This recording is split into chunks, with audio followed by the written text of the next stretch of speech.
Hello everyone আপোনালোক নমিতা ডেকা আনটা ভিডিঅ'লৈ আকবাৰ স্বাগতম জনাইছো আজি যেহেতু ৰাখী বন্ধন সেইকাৰণে সকলোকে ৰাখী বন্ধনৰ শুভেচ্ছা থাকিল আৰু আজি মই এতিয়া শিৱ মন্দিৰ ভাগলৈ যাওঁ বুলি ভাবিছো সেইকাৰণে ভাবিলো আপোনালোককো দেখাও আপোনালোকে ভিডিঅ'টো শেষলৈকে চাই থাকিব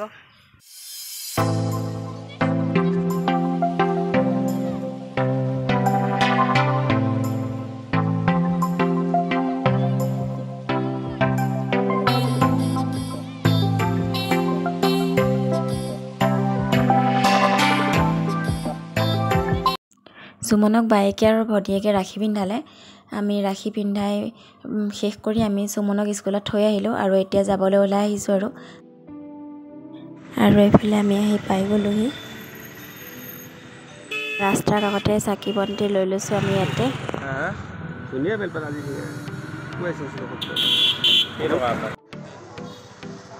চাকি জ্বলোৱাৰ ব্যৱস্থা আছে মন্দিৰৰ ভিতৰত চাকি জ্বলাবলৈ নিদিয়ে এই বাহিৰতে চাকি জ্বলাব লাগে আমাৰ চাকি বন্তি জ্বলোৱা হৈ গ'ল আৰু এটা কথা মই ভালকৈ নাজানো মন্দিৰ বুলি নকয় আচলতে এইখন এখন থান বুলি কয় সন্যাসী থান বুলি কয় খাজাৰাৰ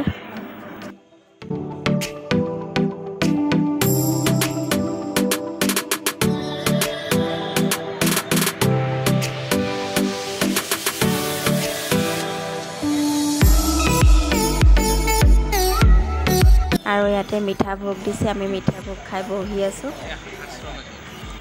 আৰু আপোনালোকে এই গছডাল দেখিছেনে এই গছডালৰ যতে শিপা পৰিছে তাৰ পৰাই গছ হৈছে গছডাল বহুত বেছি ডাঙৰ চকচোন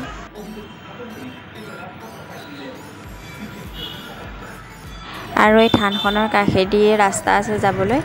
অসমৰ ভিতৰত ডাঙৰ শিৱ মূৰ্তি এভাগ বনাইছে আপোনালোকে সকলোৱে নিশ্চয় শুনিছে তালৈকে আহিছো এইফালে আৰু এই মূৰ্তিভাগ 91 ফিট ওখ হয় আৰু আপোনালোকে মোৰ ভিডিঅ'টো কোনে কোনে চাই আছে কমেন্ট কৰি জনাওকচোন আমি এতিয়া লাইন পাতি ৰখি আছো বহুত দীঘল লাইন লাগি আছে সেইকাৰণে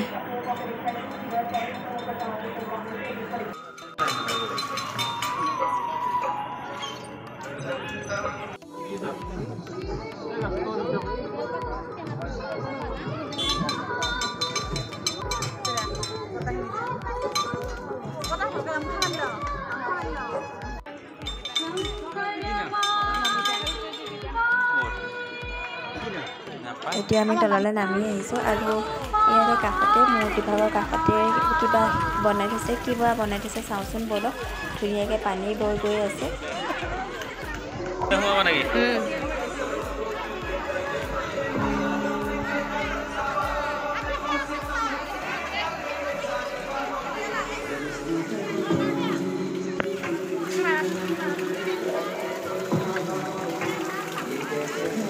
শিৱ নিবাস ভিতৰত সোমাই চাওচোন বলক কি আছে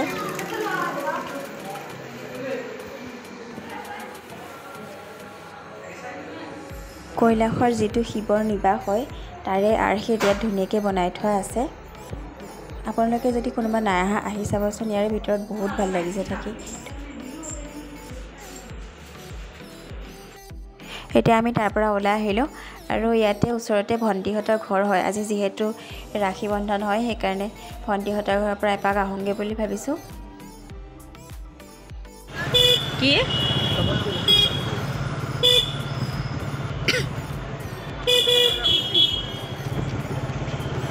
এতিয়া আমি আহি গ'লো ভণ্টিহঁতৰ ঘৰত ভণ্টি আমি আহিছো বুলি গম নাপায় আমি আহি পাই এয়া তাই ৰাখী পিন্ধাব লৈছে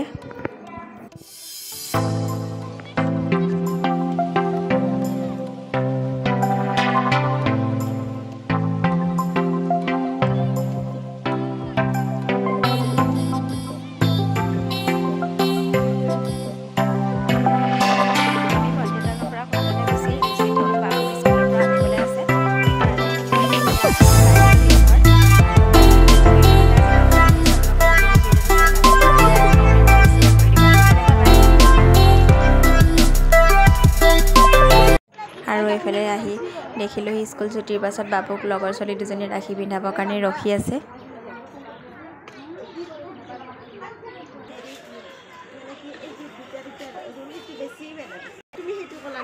হ'লেও ক'লেও মই হেৰি আজিৰ পৰা জিম্পীক ৰক্ষা কৰিব লাগিব। জিম্পী আৰু ভাৱনাক ভণ্টি হৈ গ'ল, বাইদেউ হৈ গ'ল, ফ্ৰেণ্ড হৈ গ'ল। এনে এতিয়া আজিৰ পৰা ভণ্টি হৈ গ'ল, নহ'লে আৰু হেৰি বাইদেউ হৈ গ'ল ন।